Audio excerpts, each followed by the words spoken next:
Hey hey, welcome to Cumis Curhatan Miss Manis channel. Wey, coko subscribe dulu lah sebelum kau tonton. Biar nggak apa kali apa ini. Jangan lupa kau bunyikan loncengnya juga ya. Kau like, komen juga lah. Supportmu inspirasiku. Selamat menonton.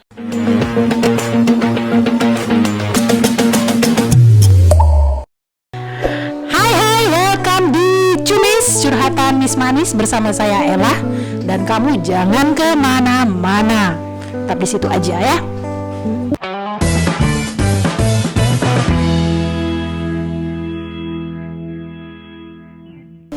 Oke, hari ini aku mau ngobrol dengan satu orang cewek yang luar biasa, walaupun sebenarnya biasa aja sih. Benar. Biasa Ya, aja. tapi sebelum kalian tahu apa keluar biasaannya dia, aku tetap ingatin kalian untuk tetap like, di subscribe dan komen supaya kita bisa tetap memberikan konten-konten yang menginspirasi. Nah, hari ini seperti yang aku bilang tadi, ini cewek Batak yang menginspirasi sih menurut aku ya, karena aku tadi ngobrol-ngobrol sama dia, luar biasa perjalanan hidupnya. Ini dia Devi Siburian. Ya. Itu kameranya Devi. Halo. Hai Hai gitu ya. Okay. Hai. Nah, siapakah Devi ini? Jadi kalau kaula muda Medan, kaula muda gitu ya. Anak-anak milenial Medan yang suka nongkrong, Oke. pasti tahu Sasada Kopi. Yes. Amin. Nah, kalau tahu Sasada Kopi, kalian harus tahu inilah dia pegawainya. Udah, ini dia ownernya Sasada Coffee. Halo. Yes.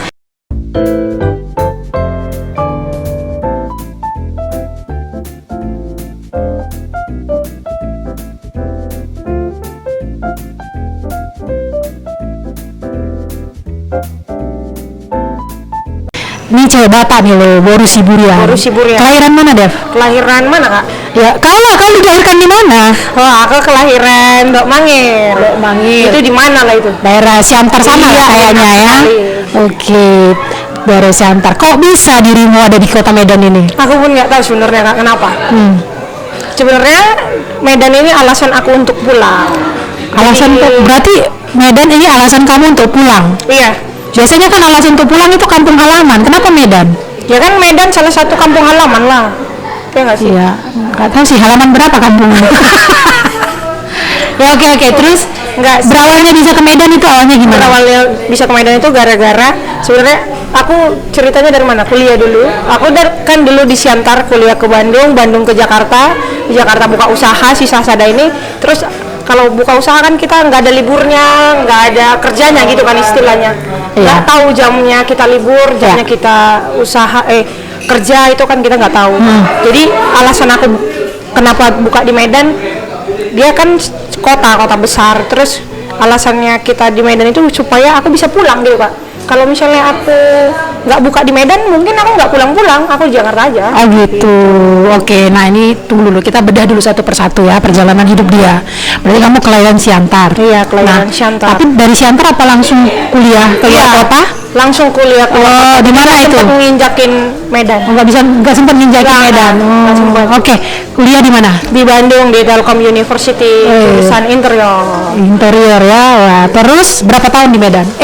Di Bandung, sorry. Ya tetap, Kak, 4 tahun. 4 tahun selama kuliah itu ya. Tepat waktu lah. Oke, habis di Bandung kemana? Pindah ke Jakarta, Kak. Jadi selesai sidang, aku sebenarnya keterima kerja di salah satu kantor arsitek, tapi aku ngerasa itu bukan hidupku. Jadi aku setelah sebulan doang di situ, makan gaji sebulan aja udah. Ini anak arsitek tapi nggak ngerasa arsitek hidupnya? Iya, bukan. Life itunya. Pekerjaannya. Kerjanya tiap, maksudnya kayak bangun pagi, pulang jam 12 makan siang, Oh, kayak teratur gitu nggak? Iya, menurutku itu nggak hidupku gitu. Nggak aku banget nih. Oke. Bukan orang yang suka di belakang meja ya? Iya. Sukanya di belakang apa? Di belakang pagar. Oke. Terus sebulan ya? Terus dari situ gimana? Setelah itu aku kan ini kan masih di Jakarta, kan bingung kan, maksudnya sebulan aku mau ngapain, masa luntang lantung nggak ada arah gitu kan. Nah sebelumnya tamat SMA itu aku pernah memulai bisnis Kak, bisnis jual beli saksofon, dan puji Tuhannya itu cuan. Saat itu cuan, akhirnya aku kepikiran lagi nih, udahlah balik lagi lah jual beli saksofon gitu. Jadi setelah tamat si kerja dari sebulan itu, aku balik lagi jual beli saksofon, tapi puji Tuhannya lagi aku dapat project.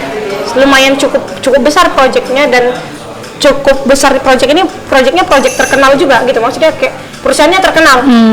Memang aku cuman desain doang, untuk pembangunan enggak.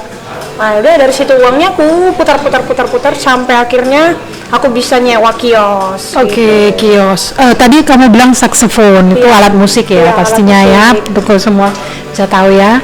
Itu saksofon belajar otodidak atau sekolah atau les atau gimana? Otodidak, baru minta sama teman. Misalnya aku dulu punya kakak-kakaan juga, dulu kuliah di Unimed, dia seni tari, terus dia punya teman yang seni musik karena satu fakultas. Dia yang ngajarin, yang temennya itu kan. Tapi setelah itu, maksudnya ngajarinnya sekali dua kali, habis itu otodidak kan. Oke, wow, luar biasa ya. Berarti jiwa seninya ada nih ya? Iya. Seni apa? Air seni. Oke. Nah, di Jakarta, terus kamu akhirnya kan nggak kerja, terus akhirnya jadi jual beli saksofon ya. Dari mana itu waktu awal itu kamu saksofonnya bisa jual beli? Jadi aku buka forum jual beli, aku yang bikin sendiri di Facebook, dan sekarang cukup besar, udah puluhan ribu orang ya di dalam. Jadi sekarang udah banyak yang jualan ke situ. Yang istilahnya aku yang buat, aku admin, sekarang udah banyak yang jual saksofon di dalam grup itu. Apa namanya? Forum jual beli saksofon. Oke, nah kalau yang mau cari alat musik saksofon, forum jual beli saksofon ya, luar biasa. Oke, terus saksofon terus tadi kamu bilang ada mau buka bisnis selain saksofon ada? Iya, itu kan akhirnya aku kan sewa kios itu kan Kak. Ya. Tujuannya buka toko saksofon, tapi aku pingin tuh toko dimana orang ketika berpikir bahwa toko itu flat, yang hidupnya ya udah jual atau beli. Aku nggak mau, aku mau bikin bisnis yang jual beli tapi enjoy. Akhirnya aku collabs dengan kopi shop. Oke, gitu. kopi. Ya, akhirnya aku collabs jual beli saksofon dengan konsep kopi shop. Ternyata kopi shopnya ada yang beli gitu kan. Otomatis mau tidak mau dengan keterpaksaan, memang aku udah suka kopi, tapi otomatis dengan itu memaksa kau harus belajar nih, lo harus belajar gitu kan. Harus belajar, kalau enggak ya nggak akan maju. Terakhir ku putar balik, saksofonnya tetap main jual beli online, si coffee shopnya dimainkan. Dimainkan seperti gimana itu? Ya dijalanin gitu. Berarti buka usaha lagi di Jakarta? Iya, buka coffee usaha. Shop sebesar apa? 3x5 doang Kak, kios kecil ya? Iya, kios biasa 3x5 itu. Ya itulah Sasada dulu. Itulah berawal dari Sasada. Iya. Kenapa namanya Sasada? Sebelumnya namanya bukan Sasada. Jadi Kopi Karung, karena dulu aku pernah punya klien buka restoran, aku disuruh renovasi, dia mau bikin kopi sawah. Jadi kita mau tandeman nih, maksudnya barengan nih. Bapak itu buka kopi sawah, saya kopi karung gitu. Aku kopi karung gitu maksudnya. Tapi aku rasa kalau kopi karung kayaknya brandingnya nggak bakal up nih gitu, nggak bakal ini. Jadi cuma sebulan 2 bulan aku langsung rebranding. Karena basicku kan nggak bisnis Kak. Jadi kayak semua itu belajar saat dijalani gitu. Pas menjalaninya di situ belajar, jadi kayak ketahuan, ini nggak bisa nih nge-brand dengan nama ini nih. Akhirnya aku putar arah, udah namanya aku ganti, jadilah Sasada ini. Gitu. Sasada ya. Kalau yang orang Batak tahu lah itu Sasadanya, artinya satu-satunya. Dan Sasada ini memang baru pertama kali di Jakarta. Iya. Tahun berapa itu? Tahun 2018, 3 tahun yang lalu. 3 tahun yang lalu. Itu kamu sendiri atau punya temen yang kerja sama kamu? Aku sendiri sih Kak. Ya itu dari uangnya itu dari jual beli saksofon gitu. Karena nggak mau ngerepotin orang tua kan, ternyata ngerepotin. Iya, beneran. Ngerepotinnya di mana? Pikiran lah kan, pikirannya. Jadi apa di Jakarta? Maksudnya kalau orang di Medan, apalagi di kampung, wah anak gua di Jakarta nih. Tapi pas ditanya jadi apa anakmu di sana gitu kan, nggak tahu jawabnya apa kan. Bener. Sampai pernah dibilang mama gini, deh apalah yang harus kubilang kalau misalnya orang tanya kau kerja apa? Kalau dibilang freelance, nggak semua orang tahu freelance, itu apalagi di kampung kan. Terus terakhir aku bilang awah, udah bilang aja mah ternak lele udah. Beneran ya? Ternak lele. Iya. Itu nggak dibilang orang tua jauh-jauh kan cuma ternak lele di sana ya kan. Hektar lele kita kan. Iya benar ya. Kan sepele kan gitu kan. Jangan sepele sama lele ya. Kan? Bener ternak lele kan nggak ada yang tahu. Nah, terus kamu kan ini kayaknya mandiri banget. Ya mandi sendiri. Ya mandiri banget. Nah itu kamu kuliah segala macam kerja itu dari penghasilan kamu sendiri, orang tua ada ikut campur? Pernah aku 1 tahun sebelum aku TA tugas akhir aku membiayain diri sendiri, uang kuliah, jajan segala macam itu 1 tahun dari saksofon itu aku biayain diri sendiri, bahkan aku ngirim ke mama lagi. Wah, gitu waktu keren itu. Ya, keren banget gitu. Meskipun dikit-dikit ngirimnya ya, tapi kan ada satu kebanggaan untuk diri sendiri. Walaupun sedikit ya, tapi ya setidaknya kita bisa kasih ke orang tua gitu. Oke, terus ada kopi dari 3x15 kios gitu kan? Nah, 3x5 kan? 3x5 sorry ya. Kecil Kak, 15 meter persegi. 15. Itu daerah mana Jakarta? Kemang. Daerah Kemang. Iya. Kemang itu itu tongkongan ya? Iya Kak, di Jakarta. Nah, sampai akhirnya berapa lama itu di Jakarta dan akhirnya kamu mutusin itu di Medan? Jadi setahun buka di Kemang, itu aku mutusin uang dengan uang pas-pasan udahlah buka cabang di Medan, karena dulu ngomongnya gini sih dalam hati, Tuhan, aku pengen nih punya satu kopi shop lagi tapi yang bisa memuat lebih banyak orang dari tempatku yang pertama gitu. Akhirnya dikasih tuh di Ring Road di Asoka Medan. Ya. Terus ya udah itu setahun setelah Kemang. Di Jakarta mah 2 tahun lah ujungnya. Iya 2 tahun Kak. Sekarang nasib yang di Jakarta gimana? Nasib yang di Jakarta karena nggak boleh dikasih perpanjang dan COVID ya. Karena close-nya pas COVID, kontrakan habis pas COVID. Jadi momennya pas kontrakan habis, COVID, dan itu Jakarta lockdown. Kalau dulu kan COVID emang Jakarta parah ya. Bener. Semua usaha kacau ya semua usaha. Jadi kayak udah momennya pas aku harus close. Ya. Iya. Baru dibukanya di baru kan Medan udah ada ada satu waktu COVID. Nah yang struggle yang Medan yang nggak bisa, tetep kan nggak boleh dine in juga dulu, cuman take away. Jadi akhirnya bikin literan tuh di saat Jakarta udah bikin literan, Medan belum. Sasada bikin nggak? Pokoknya curi start. Pokoknya Sasada ini suka curi start. Gitu. Curi ide, enggak ya. Kalau ide kan emang dari Jakarta udah nggak bisa dilaga kalau ide ya di Jakarta. Benar. Tapi di Medan ini selalu curi start. Mau ngapain aja tuh curi start di Sasada ya, sombong dikit tapi ya nggak apa-apa ya kan. Terus gitu. Dari ide untuk literan gimana akhirnya pesimis Kak sebenarnya, kan literan di Medan ini laku nggak sih kan, kebayang nggak sih orang minum kopi literan gitu ya kan. Iya kan biasa sih air mineral ya literan ya, air mineral literan aja nggak habis Kak. Akhirnya kebayang nggak sih terakhir anak-anak nge-support sih, udah Kak bikin aja gitu, coba aja dulu, nggak usah pesimis. Akhirnya aku desain packaging dan segala macamnya, cuan ternyata Kak, terselamatkan COVID kita itu. Kamu dari tadi ngomong cuan karena Imlek ini ya? Iya itu ya, ternyata cuan. COVID itu maksudnya gara-gara literan anak-anak terselamatkan. Anak-anak nggak aku stop, gaji tetap jalan, nggak nunggak gitu. Karena jadi ke pribadi diri sendiri kayak aku bertanggung jawab atas hidup orang lain gitu. Jadi kayak anak-anak harus bisa makan nih meskipun aku nggak makan gitu. Oh gitu. Iya. Jadi pas COVID ya begitu. Oh wah gitu. Terselamatkan gara-gara literan. Terima kasih literan. Sudah menyelamatkan Sasada di saat corona tiba. Asik. Sekarang masih Kak, dan masih berjalan juga literannya. Ya tiap hari pasti ada lah yang beli literan. Iya ya. Tapi nggak boleh minum di tempat ya. Kira-kira kita dapat literan nggak? Oh boleh Kak. Boleh Kak. Nanti yang bingkisan harus foto, tag dan subscribe. Oke, nah terus itu Sasada Kopi yang di Jalan Bunga Asoka. Nah, kalau yang kita sekarang podcast ini di Jalan Sebahoro. Jadi ada berapa tempat nih sekarang punya kamu? Sekarang tinggal satu-satunya sih. Di sini? Iya. Kenapa yang di Asoka tutup? Sama case-nya tidak bisa diperpanjang. Tapi akhirnya jadi fokus di sini ya? Iya, masih fokus di sini dulu lah. Sembari nyari cabang. Wah, tapi di sini asik sih tempatnya, beneran. Saya recommended deh kalau anak-anak milenial yang mau nongkrong? Jangan milenial aja lah, orang tua juga. Orang tua juga, iya. Biar lebih gaul gitu. Iya benar-benar. Atur lah aturan. Nah, gitulah. Nah, Dev, dari semua apa yang udah kamu jalanin gitu ya, ini udah mencapai semua impian kamu nggak? Atau ada nggak impian kamu yang lebih lagi? Banyak Kak. Jujur ku bilang, kalau mimpi Sasada itu banyak. Ini masih step one rasa aku ya punya. Memang dulu pernah bermimpi, setelah pengen punya kapasitas lebih dari Jakarta, punya mimpi lagi, pengen nih punya coffee shop di rumah tua yang di atasnya kantor. Dan Tuanya jangan lihat aku. oh iya. Enggak. Oke, terus di rumah Dan itu tua. terwujud. Ah. Maksudnya nggak expected gitu, nggak expect di sini bahwa aku akan dapat ini, gitu. Nggak expect gitu, nggak berekspektasi.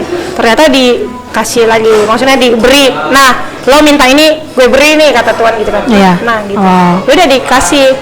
Dan setelah ini pinginnya apa?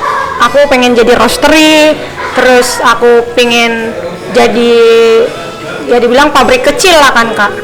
Tapi goal dari semua mungkin aku ingin Sasada ini jadi resort. Iya, suatu hari nanti Sasada ini ada resortnya. Jadi anak-anak yang selama ini sama aku, ya mudah-mudahan mereka setia. Aku bakal menghidupi mereka gitu. Asik. Itu sih goalnya. Asik. Manusiakan manusia. Anak-anak aja dihidupi, apalagi kamu. Ya jangan dong kalau kamu menghidupi saya. Enggak, kamu nambahin aja ya. Oh jangan lah, rugi. Oke, baru batak kali. Ya. Nah itu kopi, itu kamu memang belajarnya otodidak ya? Otodidak Kak. Sampai sekarang. Nah sekarang apa udah cukup nih, udah segini aja kamu belajarnya?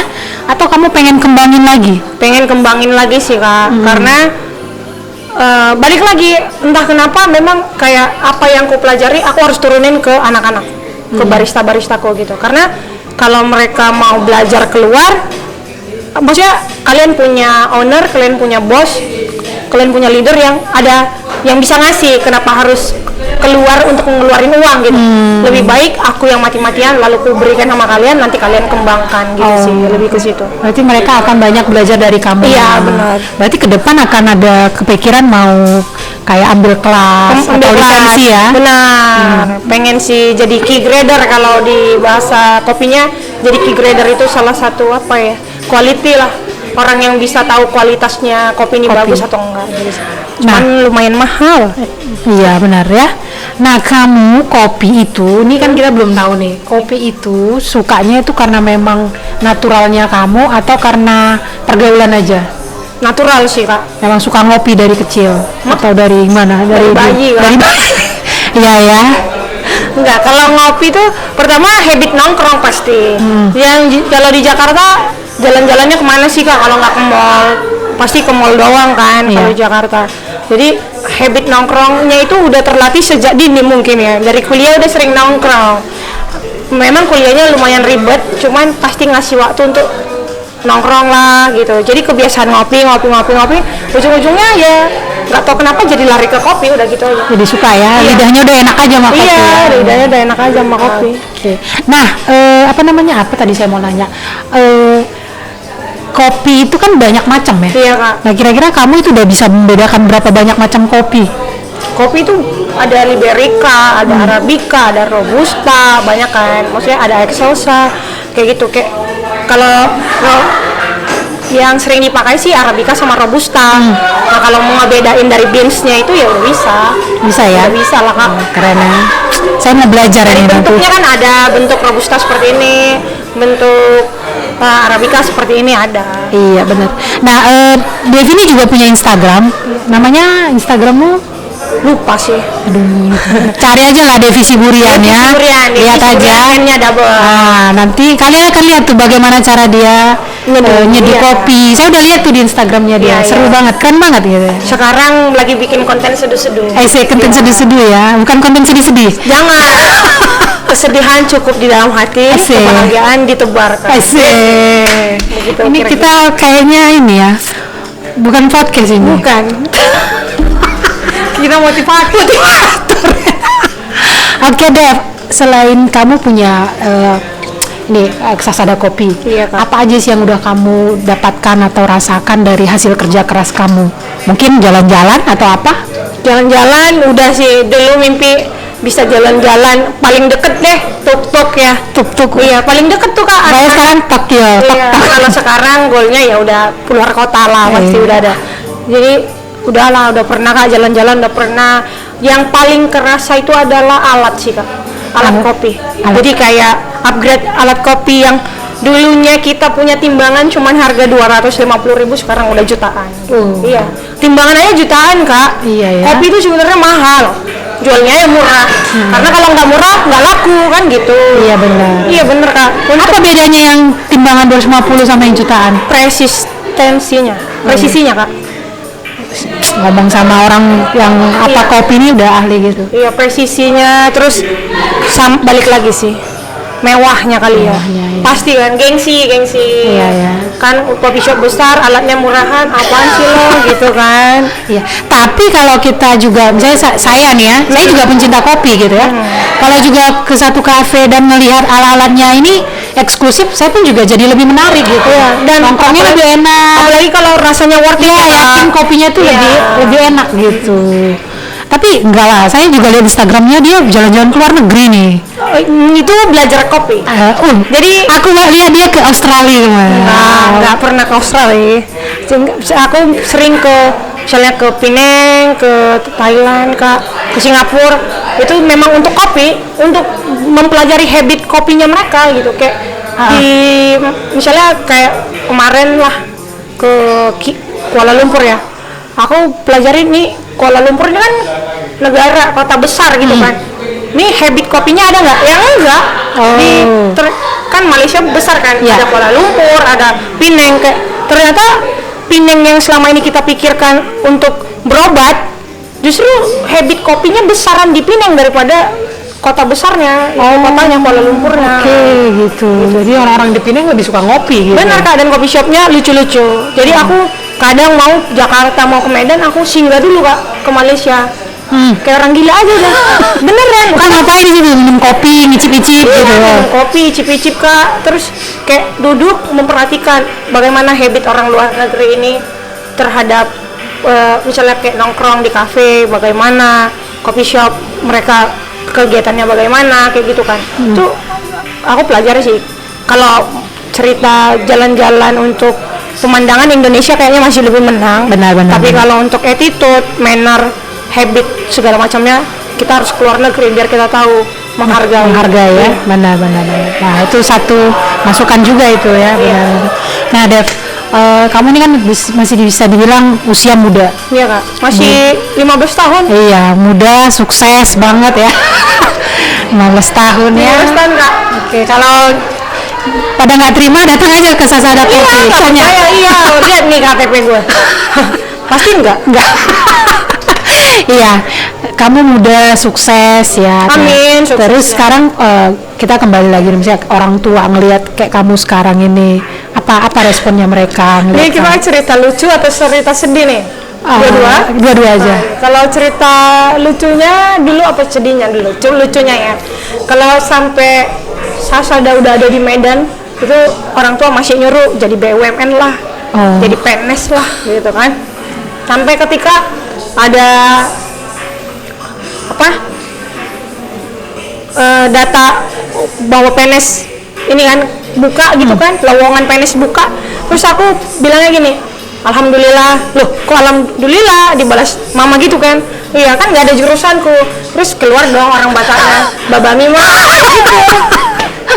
Terus aku gimana ya Kak, memang aku pernah tes PNS, itu bukan kemauanku, tapi aku cuma ingin membahagiakan orang tuaku kan pengen itu kan. Iya. Jadi aku dari awal oke, aku ikut, tapi kalau menang atau tidaknya itu udah jalannya ya gitu. Jadi kayak aku lulus cadangan lah dulu mungkin. Iya, lulus cadangan dulu kan, keren kan. Tahu kok ada pemain cadangan ini lulus cadangan. Kak, bener. Oke, terus Ya udah, kalau cerita sedihnya mungkin kepikiran sih orang tua, kayak masa depan anakku jadi apa ini nanti, yang datang ke dia misalnya yang mau ngelamar nih seperti apa kan, kayak gitu kan. bos kopi lah. Ya enggak sih, kalau misalnya harapan jangan pembisnis juga. Oh, iya. Gontok-gontokan Kak. Jadi apa? Ya kerja aja, Oh. punya jabatan. Iya, dengar. Ya, tercukupkan lah. Bener tuh bang. Dengar ya bang.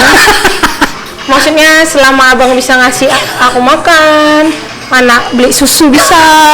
Terus kalau jalan-jalan udah nggak naik motor, naik sepeda maksudnya. Ayo. Gitu. Salah. Sepeda berapa juta dulu ya Nah, kan? intinya kalau aku nggak muluk-muluk sih, ganteng aja. enggak.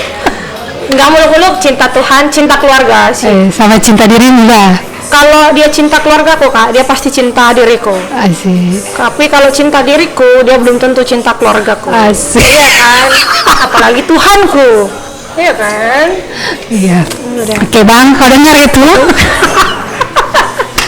Oke, nah Dev, sekarang kamu melihat nih banyak anak-anak muda sekarang gitu ya. Nah, waktu melihat mereka gitu, kadang cuma duduk nongkrong aja gitu. Apa sih di pikiran kamu melihat mereka gitu? Kalau nongkrong, aku kadang ya namanya manusia ya. Kadang kalau nongkrong lama terus duduk doang ya, terkadang kayak ini cerminanmu dulu kali ya gitu kan, sama temen-temenmu beli satu yang nongkrong apa? Mungkin gitu kan. Ya antum motifnya nggak bilang Nah, cuman di sisi lain kayak ketika kalian berani nongkrong, kalian pasti udah memikirkan masa depan. Karena aku sering lihat bahwa anak-anak muda sekarang, aku lihat ya sama kayak yang kita cerita tadi, krisis itu sih kak, krisis identity. Iya. Gak tahu mau jadi apa, cuma ngandalin privilege saja gitu kan. Kan orang sukses yang benar-benar dari nol itu mungkin cuma 20% kali Iya, ya kak di benar. muka bumi ini. Lainnya privilege, orang tuanya, background orang tuanya gitu kan. Harta keluarga. Iya gitu. Jadi kalau nengok anak muda ini ya sebenarnya nggak ada senang-senangnya kak. Iya. Karena memang goal dari Sasada Kopi bukan untuk milenial, Jadi, untuk semua orang, semua kalangan bisa, anak bayi juga boleh. Sampai anak bayi juga boleh nongkrong. oh gitu. sih, berarti nanti ada crying room ya? Maksudnya kalau pas nangis gitu, crying room dulu gitu, habis crying, baru sini gitu, keren banget gitu. Ya, nah, ya gila.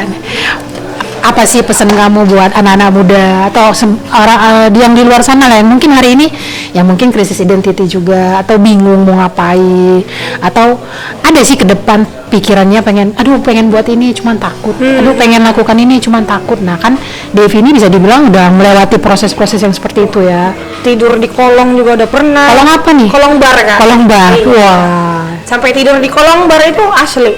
Ketika anak-anak ngebar, jualan nih, lagi jualan, aku sakit. Kan aku dulu ngontrak bareng teman, tapi temen kan kerja di kantoran. Akhirnya teman-teman tuh pindah kan, nggak mungkin dong aku di kontrakan sendiri. Yang pertama nggak ada duit, ya kan. Yang kedua kontrakan kebesaran itu, kegedean untuk orang satu orang kan. Akhirnya aku udahlah tidur di toko aja. Udah tidurnya di kolong bar kak. Di situ kasurku kayak gitu. Anak-anak ngebar ya aku di kakinya gitu. Oh, Iya pernah tuh. berapa lama kamu kayak gitu? 6 bulan. 6 bulan ya? Iya, pokoknya hampir 1 tahun, setengah tahun. Nah itu inspirasi juga nih. Oke, bisa lah kamu berbagi nih apa untuk bisa memacu mereka untuk nggak ngelihat bahwa ya ini boleh nongkrong, boleh sana kemari ya. Cuman lakukanlah sesuatu yang berarti gitu. Iya betul sih itu. Kayak kalau mau ngelakuin harus mikirin sih dampaknya untuk orang lain ini apa. Dari apa yang kita perbuat itu apa. Ngebahagiain orang itu adalah salah satu kebahagiaan diri sendiri gitu. Menurut aku. Iya betul. Karena kan ada orang yang love yourself.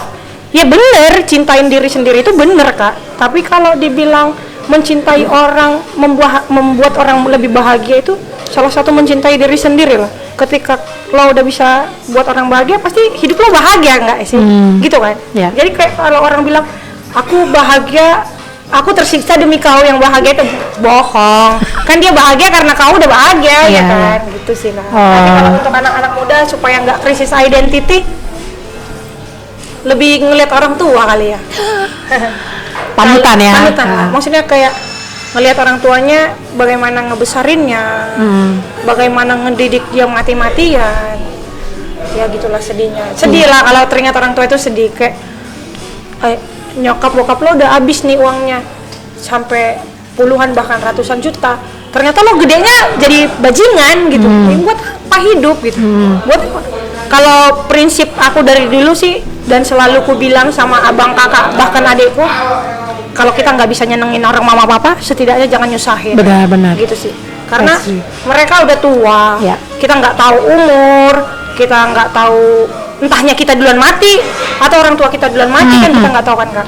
Tapi ya lakuin yang terbaik sih. Apa aja itu lakukan dengan yang terbaik dan bener-bener kayak ngelakuin segala sesuatunya bener-bener aja gitu. Kayak anak-anak zaman sekarang memang yang aku lihat krisis identity, kayak ngerasa bahwa dia udah terlalu hebat di kalangannya sendiri gitu. Banyak banget kayak datang petantang petenteng, dia kira dia siapa ya kan, istilahnya dengan background misalnya bapak mama polisi mungkin, aku anak polisi nih, lalu terus kenapa ya kan, bener kan.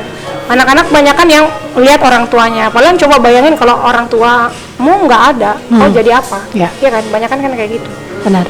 Itu sih Kak. Jadi kalau Sabar deh. iya sedih Kak. Mau nangis aku. Banyak sih. Karena sering ngalamin, apalagi di Sasada kan. Di Sasada kan banyak orang yang dari luar, anak muda berdatangan yang bahkan nggak tahu aku siapa. Maksudnya kalau di Sasada aku memposisikan diriku pun sebagai pekerja barista gitu kan, jadi barista. Jadi terkadang orang kalau aku dengar ngapain anak-anak gitu, kayak please, cara menegur pelayan atau barista ada loh yang lebih baik dari caramu, kayak gitu sih Pak. Attitude-nya ya. Attitude. Iya. Karena mau apapun pekerjaan kita sama-sama manusia. Sama-sama manusia, belum jadi hewan kan. Malaikat aja juga nggak gitu banget ya negurnya ya. Bener. Iya juga ya. Kalau malaikat udah negur ya banyak berdoa lah, semoga diterima di sisinya. Oke. Nah, seru banget bisa ngobrol sama Devi nih ya, banyak inspirasi kan dari hidup dia ya, yang dari awal ya, dari nol sampai menuju 1, 2, 3 dan akhirnya dia bisa sesukses sekarang. Tapi dia juga nggak berhenti gitu loh dengan apa yang dia udah capai sekarang. Dia masih punya cita-cita, bahkan kesuksesan tidak membuat dia lupa akan orang-orang sekitarnya. Bahkan pegawai-pegawai dia sendiri juga udah kayak dianggap teman. Bener sih, saya juga tadi datang dan ngelihat ya dia kayak pendatang biasa gitu, nggak misalnya pegawainya ada nggak hormat gimana gitu, kayak nyantai. Dan soalnya dia juga memperlakukan mereka itu sama gitu. Kenapa? Karena mungkin Devi juga melewati proses-proses yang seperti itu gitu. Pernah mengalami posisi mereka gitu. Iya. Nah, jadi buat teman-teman di luar sana ya, ini juga satu inspirasi buat kita bahwa ya kita mungkin punya latar belakang yang beda ya. Mungkin Devi latar belakang dari keluarga yang kurang kali ya, kurang mampu, bukan kurang yang gimana gitu ya. Benar. Tapi akhirnya dia kerja keras, dia bisa. Tapi kalau kamu misalnya punya latar belakang keluarga yang mampu juga jangan sepele, jangan langsung nyantai aja dengan hidupmu. Nggak selamanya kita di posisi seperti itu. Iya, benar kan gitu. Ya kita harus belajar untuk kayak tadi bilang, dari panutan orang-orang tua, dari orang-orang lain gitu. Bahkan mungkin orang-orang yang rendah di bawah sekalipun kita bisa belajar. Bener Iya, bener kan? Bang. Nah, hari ini, nah buat teman-teman gimana? Udah banyak ya inspirasinya. Nah, kalau mau jauh lebih banyak lagi, main aja ke Sasada, cari aja Devi, bisa ngobrol-ngobrol ya, belajar banyak hal gitu. Nanti jadi banyak yang interview Kak. Nggak apa-apa, kan kamu jadi terkenal. Jangan, Nggak mau? nggak mau. Iya. Kalau Tuhan bilang lo harus terkenal, itu udah nasib ya. Tapi kalau ditanya mau terkenal, enggak ya. Lu harus terkenal. Karena menurut aku jadi orang terkenal itu nggak enak. Iya. Nggak bisa makan di emperan. Nggak juga lah. Tapi pasti diceritain dong. Enggak. Ya enggak? Itu si Devi It's loh. okay, yang nggak punya apa-apa. Sasada gitu kan. Nggak mau. Nggak apa-apa gitu. Nggak bisa beli barang murahan, ya kan? Iya. Barang murahan ya, bukan barang KW, nggak boleh. Bedanya kau yang mau murahan apa? Ya murah kan Kak, bisa jadi harga doang. Tapi kalau KW udah jelas mutlak meng-KW. Oke. Desain kan nggak boleh ya. Ya. Hak kekayaan intelektual ya. Nggak boleh. Benar. Iya. Ilmunya kepake juga. Iya. Nah, mau lihat desainnya di sini juga keren kok. Dia desain sendiri kafenya ini, dan bisa dibilang dia 90% renov di sini Iya, ya. 90%. Iya, keren-keren. Nah, main aja ke Sasada Coffee di Jalan Sebahorok. Bisa lihat juga bagaimana barista-barista di sini, dan juga bisa nongkrong dengan suasana yang enjoy ya, untuk semua kalangan ya, dia bilang tadi ya. Iya, semua dong. Semua dong ya. Karena harapannya ya semua orang boleh menikmati, ya nggak? Asik. Nah, oke, itu aja kita ngobrol-ngobrolnya, tapi kita juga nggak selesai di sini. Konten kita masih banyak, konten kita yang lain lagi. Tapi supaya kita tetap bisa tetap banyak kontennya ya, kita tetap ingetin teman-teman, jangan lupa di like, subscribe, dan komen ya. Nggak usah ditonton, Iya, yang like bisa. khusus Devi aja nggak usah ditonton. Ya, apalagi temen-temennya Devi ya, banyak ya temenmu kayaknya. Mudah-mudahan. Mudah-mudahan ya, semoga Ya, jadi semoga pura-pura podcast Devi kita juga makin banyak jam tayang dan subscribe. Amin, amin, amin, amin. Ya, jangan lupa ya cumis gitu ya. Apa tadi cumis? Cucamis. Bukan, curhatan Miss Manis. Oh, Manis enggak? Enggak. ya, enggak. Ini baguslah tulis. Intinya lakukan yang terbaik. Oke, intinya lakukan yang terbaik dan itu dari dalam hati. Hati, bener kak? Ya. Bener sekali. Iya, oke, itu aja teman-teman. Sampai ketemu di konten berikutnya. Saya Ella dan Devi, kita pamit. Bye.